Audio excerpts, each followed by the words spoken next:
Hello and welcome back to my channel. তোমরা সকলে কেমন আছো? আমি খুব ভালো আছি। তো চলো, নায়াগ্রা ফলসের ডে 4 নিয়ে চলে এসেছি তোমাদের সাথে আজকে শেয়ার করতে। আর এটাই হচ্ছে আমাদের ফাইনাল ডে, মানে 4 দিনের ছুটিতে আমরা গেছিলাম। তো আমার আউটফিটটা দেখে নাও, আজকের আউটফিটটা। এটা একটা টপ আর লং স্কার্ট, আর মাঝে বেল্টটা কিন্তু আলাদাভাবে কেনা, মানে জামার সাথে নয়, আলাদাভাবে কিনে আমি পরেছি। তোমার আউটফিটটা কেমন লাগলো অবশ্যই জানিও। আর যথারীতি রেড লিপস্টিক এর সাথে তো দারুণ মানাচ্ছে, আর সানগ্লাস না পরলে চলবেই না, গরম পড়ে গেছে। আর দেখো, এখানে চলে এসেছি দেখতে ফ্লোরাল ক্লক। ফ্লোরাল ক্লক খুব ফেমাস একটা সাইট দেখার জন্য নায়াগ্রা ফলসে। তো এখানে হচ্ছে মানে যে ঘড়িটা তোমরা দেখতে পাচ্ছ পুরোটা ফুল দিয়ে বানানো, সেই জন্য এটাকে ফ্লোরাল ক্লক বলছে। আর নিচে কত ছোট ছোট রং বেরঙের মাছগুলো ঘুরে বেড়াচ্ছে। তো বেশ মজা লাগলো। কিছুটা টাইম এখানে কাটিয়ে আবার বাসে করে চলে এলাম একটা জায়গায়। কোন জায়গায় সেটা তোমরা একটু পরেই জানতে পারবে, তার আগে স্প্রিংটা এনজয় করছিলাম। আর এটা তোমরা দেখে নিশ্চয়ই বুঝতে পেরেছো, আমি একটা শর্টস দিয়েছিলাম চেরি ব্লসমসের ওপর। তো হ্যাঁ, এই চেরি ব্লসমস গাছের কাছে চলে এসেছি। এখানে বেশ কয়েকটা চেরি ব্লসমের গাছ আছে। আর দেখো, পুরো রাস্তাটা পিঙ্ক হয়ে গেছে, মানে এটা পিঙ্ক কালারের চেরি ব্লসম। তো ফুলগুলো পড়ে, মানে এখন মোটামুটি স্প্রিংয়ের শেষ, সামারের শুরু, তাই স্প্রিং সিজনটাই শুধুমাত্র থাকে চেরি ব্লসমস। তো দেখো, গাছটা পুরো পিঙ্ক হয়ে আছে আর রাস্তাটাও পুরো পিঙ্ক হয়ে গেছে, অনেক কিছু ঝরে গেছে, অনেক ফুলের পাতা।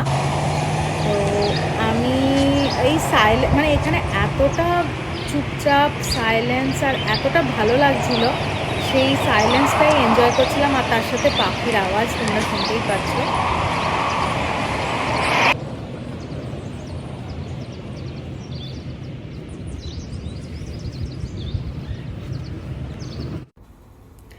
দেখো কি সুন্দর লাগছে, চারপাশে পুরো পিঙ্ক হয়ে আছে, মানে জুতো পরে হাঁটতেও খারাপ লাগছে, মনে হচ্ছে স্ট্যাম্পেড হয়ে যাচ্ছে, এত সুন্দর কালারটা, মানে মনে হচ্ছে খালি পায়ে হাঁটি। আর দেখো, যখনই একটু বেশি হাওয়া দিচ্ছে তখন ঝরে পড়ছে ফুলের পাতাগুলো, তো খুব সুন্দর লাগছে। পুরো গুচ্ছ গুচ্ছ চেরি ব্লসমস ফুল হয়েছে গাছটাতে, মানে পিঙ্ক হয়ে গেছে পুরো গাছটা, ওটাই দেখতে এত সুন্দর লাগছে। নীল আকাশ ব্যাকগ্রাউন্ডে, আর তার সাথে পিঙ্ক কালারের ট্রি। তো দেখো, চারপাশটা তোমাদেরকে একটু দেখিয়ে দিই, দেখতে থাকো। মাথার ওপরে কোনো ছাদ ফাদ থাকবে না, খুলে রেখে চালাও, খালি খালি চালাতে থাকো, খালি মানে যদি একটু ডিজেল ফিজেল পেট্রোল পুরো ভরানো। তো এখানে আমি বরকে সেটাই বলছিলাম যে একটা যদি গাড়ি থাকতো, আর সেই গাড়িটা কনভার্টেবল হতে হবে অতি অবশ্যই, কারণ এরকম একটা মানে সামারে বা স্প্রিংয়েতে মাথার ছাদটা খোলা থাকবে গাড়ির, আর ঘন্টার পর ঘন্টা খালি চালাতে থাকো, মানে ওফ, কোথা দিয়ে যে সময় কেটে যাবে আর কিভাবে কেটে যাবে। আর সেটাও হচ্ছে এত ফ্রুটফুলি কাটবে, এতটা লাইফ এনজয় করা যাবে। আর কি চাই, মানে কাজ করে করে তো সারা জীবন সেই কাজ করার পিছনেই চলে গেল। কাজ করো, টাকা ইনকাম করো, কাজ করো, টাকা ইনকাম করো, মানে সেই সেই যে আনন্দটা উপভোগ করা, এটা হচ্ছে মানে পারফেক্ট, যে আনন্দটা কিভাবে উপভোগ করা যায়। আর দেখো সাইডে, যাই হোক, সাইডে কত কত বাড়ি, পাশাপাশি প্রচুর বাড়ি। আর এইগুলো কিন্তু আমার দেখে মনে হচ্ছিল মিলিয়নেয়ার বা বিলিয়নারদের বাড়ি, মানে তাদেরই বাড়ি হবে, কারণ বাড়িগুলো এত বড়।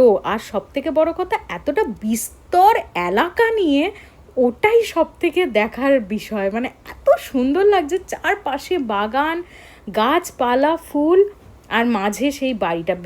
এক একটা বাড়ির ডিজাইন কিন্তু এক এক রকমের, মানে এক এক ধরনের সৌন্দর্য, কোনোটাতে বলা যাবে না যে এটা কম বা এটা কম সুন্দর, এটা বেশি সুন্দর, প্রত্যেকটা ইকুয়ালি এতটা সুন্দর।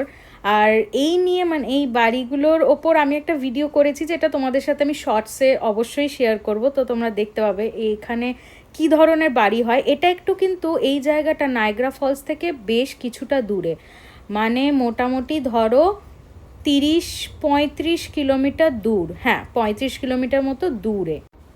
তার কারণ হচ্ছে আমরা এখন একটা ওয়াইনারিতে ঢুকলাম, আর ওয়াইনারিগুলো সাধারণত শহরের থেকে একটু দূরেই হয়, মানে যেখানে ফাঁকা এলাকা, বিস্তীর্ণ এলাকা পাবে, মানে পুরো ফাঁকা মাঠ, একদম কিচ্ছু নেই, সেই রকম জায়গাতেই ওয়াইনারিগুলো হয়। তো সেই একটা ওয়াইনারিতে আমরা ভিজিট করতে চলে এসেছি। আর এই ওয়াইনারিটার নাম হচ্ছে রিফ এস্টেট ওয়াইনারি। তো এখানে আমাদেরকে একদিন আগে থাকতে বুক করতে হয়েছে। আমরা করেছি, মানে না করলেও হতো, ওয়াকিনেও আসা যায়, কিন্তু আমরা ভাবলাম এই মানে সিজন সবে স্টার্ট হয়েছে, তো যদি আমরা বুকিং না পাই, কারণ এটা কিন্তু যতজন ইচ্ছা আসা যাবে না, এটা একটা ওয়াকিং ট্যুরের বুক আছে, তো মোটামুটি হয়তো 20 জন কি 25 জন একসাথে একটা ব্যাচে দেখতে পাবে। তো আমরা ভাবলাম যে যদি না পাই, কারণ একটা ওয়াইনারি এর আগে কিন্তু আমরা মিস করেছি বুক না করে, তো সেই জন্য ঝপাঝপ এই ওয়াইনারিতে বুক করে নিয়েছিলাম একদিন আগে। তো চলে এসেছি, আমরা স্লট পেয়ে গেছিলাম। আমাদের স্লট ছিল 1 ঘন্টা, মানে 12টা থেকে 1টা। তো আমাদেরকে পুরোটা ট্যুর করে দেখাবে যে ওয়াইনারিতে মানে কিভাবে কি হয়, কিভাবে ওরা ওয়াইন তৈরি করে, এবং আঙ্গুরের গাছ কিভাবে ওরা চাষ করে, কি কি হয় এখানে, কি সুবিধা অসুবিধা আছে, এবং কত টার্নওভার হয় মোটামুটি। আর ওয়াইন, বিভিন্ন ওয়াইনও আমাদেরকে আজকে টেস্ট করাবে। এটা তো আমার কাছে ইন্টারেস্টিং, কারণ এর আগে আমি কখনো ওয়াইনারি ভিজিট করিনি, এটা আমার লাইফের ফার্স্ট টাইম ওয়াইনারি ভিজিট করছি। আর ডিফারেন্ট টাইপ অফ ওয়াইনও টেস্ট করিনি কখনো, সেই জন্য আজকে প্রথমবার টেস্ট করব অনেক ধরনের। তো চলো দেখা যাক কেমন কি লাগে, তোমাদের সাথেও শেয়ার করব ওয়াইন কীরকম লাগে খেতে। আর আমরা এখন বসেছিলাম, কারণ আমাদের সাথে আর একটা কাপল আসবে, তারাও আমাদের সাথে দেখবে, তো আমরাই এই দুটো কাপেলই দেখবো আজকে, মানে এই স্লটটাতে 12টা থেকে 1টা স্লটে আর কেউ নেই। তো এরপর থেকে ভিড়টা আরেকটু বাড়বে 1টার পর থেকে। তো সেই হচ্ছে ব্যাপার। আমরা একটুখানি বসেছিলাম ওখানে, চারপাশটা একটু ভিডিও করলাম। আর প্রচণ্ড জোর হাওয়া দিচ্ছিল, তোমরা তো বুঝতেই পারছো, কিন্তু রোদটা গায়ে লাগছিল খুব ভালো রকম, আর হেব্বি আরাম লাগছিল কিন্তু। তো যাকে একটু জল টল খেয়ে নিলাম, আর এরপর কিন্তু সময় হয়ে গেছে, আর একটা কাপল চলে এসছে, তো চলো আমরা শুনে নিই।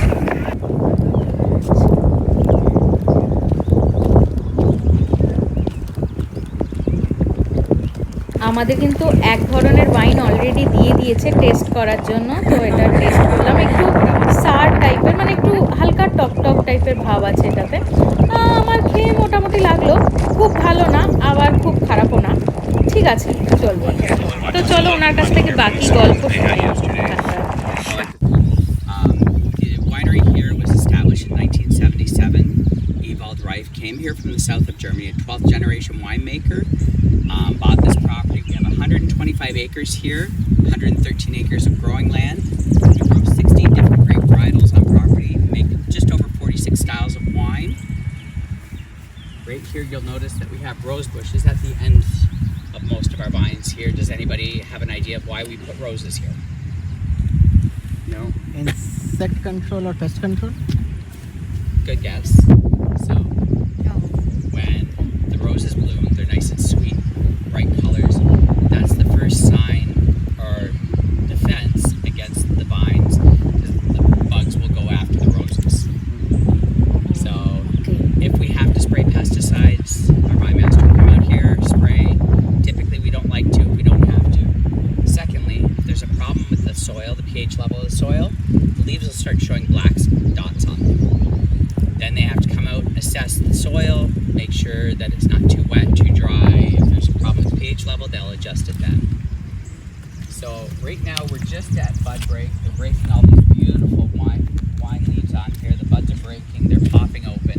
In the next 3 weeks to a month, you'll start seeing vines shoot up and grabbing all these wires. The leaves will actually fill out, billowing over here, because you'll see a little vine that shoots out with little black dots all over it. Those will be the grapes. But for the first month or two, you need to protect those grapes from bugs, from birds. They can barely see them, but the leaves will add that extra bit of protection. Typically within a month to a month and a half, they'll come in, and because you'll have nice big grapes, especially if you get a lot of rain, they'll cut the leaves to get those grapes exposed to the sunlight, getting them sweeter, getting them fuller, getting them richer flavors. It gets those colors, deep reds and those nice ambers going good. So here the owner was actually very smart.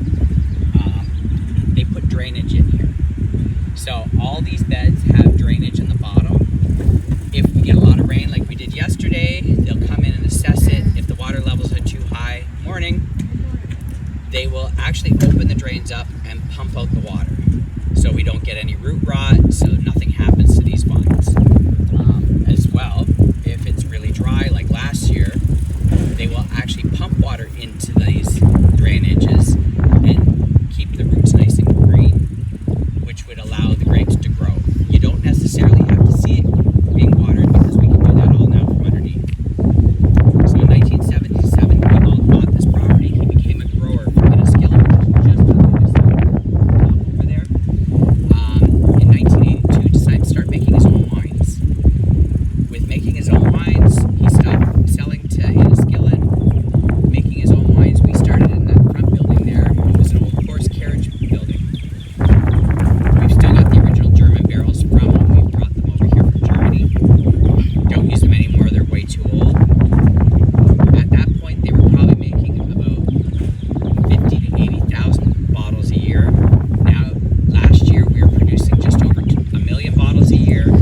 Our sales are going so crazy, they've turned that barn right behind the winery into a fermentation room. So we're probably going to be producing just over 2 million bottles a year. And we're still a single family owned winery, nice and small. So they're making their wines in 82. Klaus comes over here from Germany. His father also came over to help his uncle build the winery. They got the winery up and running. Klaus had to go back because he was in viticulture school, learning to make wines. His father was a race car driver in Germany. So they went back. Klaus finished viticulture school, came back here in 1985 to help get the winery up bigger and stronger. In 1988, his uncle decided to retire. So he sold Klaus the winery at $2,000 an acre. So for $250,000, he bought this property. Right now, because we've been growing, within the last 10 years, he bought the property across the street on line 2. And then we also use a grower just down the road, but they're probably soon going to be buying more property because with 2 million bottles of wine a year, we need more land. তো উনি তোমরা শুনতে পেলে আশা করি হাওয়ার প্রচণ্ড শব্দ হচ্ছিল বলে হয়তো একটু অসুবিধা হবে, কিন্তু আশা করি তোমরা শুনতে পেয়েছো। উনি পুরো ডিটেলস এক্সপ্লেন করলেন কীরকম কীভাবে কি চাষ করেন এবং তার কি প্রিকশন নেন, কি অসুবিধা হয় সুবিধা হয়, সেই অসুবিধাগুলোকে কিভাবে কাটান। তো গল্প করতে করতে জানা গেল এই রিয়েল এস্টেট বলছি সরি এই ওয়াইনারির যিনি মালিক ল্যান্ডলর্ড, সেই মালিক হচ্ছেন এখানেই থাকতেন, মানে এই ওয়াইনারিটার পাশেই ওনার বাড়ি ছিল, সেই বাড়িতেই থাকতেন উনি।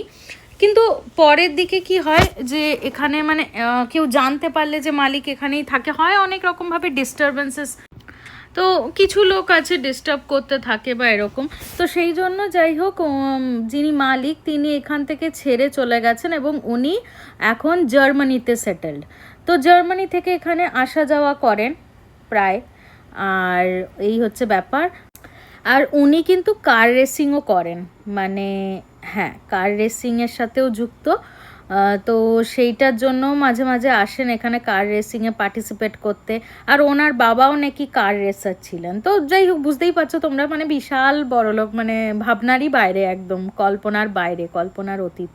তো যাই হোক এই হচ্ছে ব্যাপার। আর ইনি কিন্তু মানে বয়স্ক দাদু কিন্তু বেশ ভালো করে বোঝাচ্ছিল, খুব ভালো লাগছিল শুনতে দাদুর গল্প।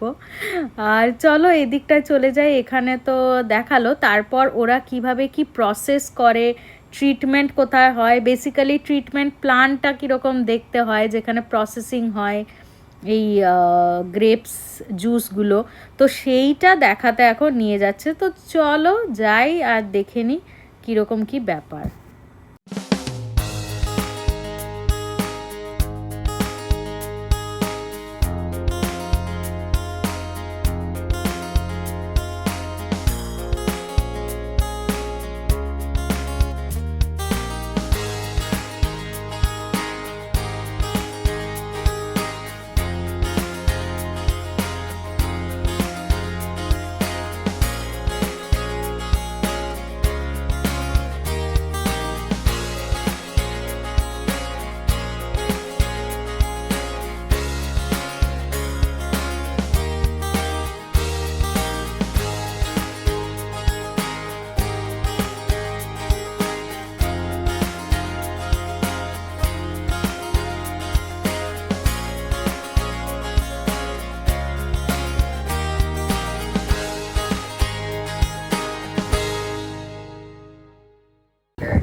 building. This is not open to the public. Sorry. Pacific Water, I didn't know. No, they just over by the vineyard, but not out back, not into the vineyard from the far area.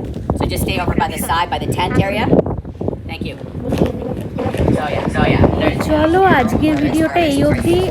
আজকের ভিডিওতে তোমাদেরকে পুরোটা share করতে পারলাম না, কারণ অনেকটা বড় হয়ে যাচ্ছিলো, মানে লেংথ প্রায় 40 মিনিটের ওপরও হয়ে যাচ্ছিলো, আর কেউ দেখবে না এত বড় ভিডিও। তাই আজকে কিছুটা অংশ দিলাম, এর পরের দিন বাকি পার্টটা দিয়ে নায়াগ্রা ফলস আলটিমেটলি শেষ হয়ে গেল নায়াগ্রা ফলের জার্নি। তো চলো ডে 4 ফাইনাল পার্টের জন্য তোমরা ওয়েট করতে থাকো।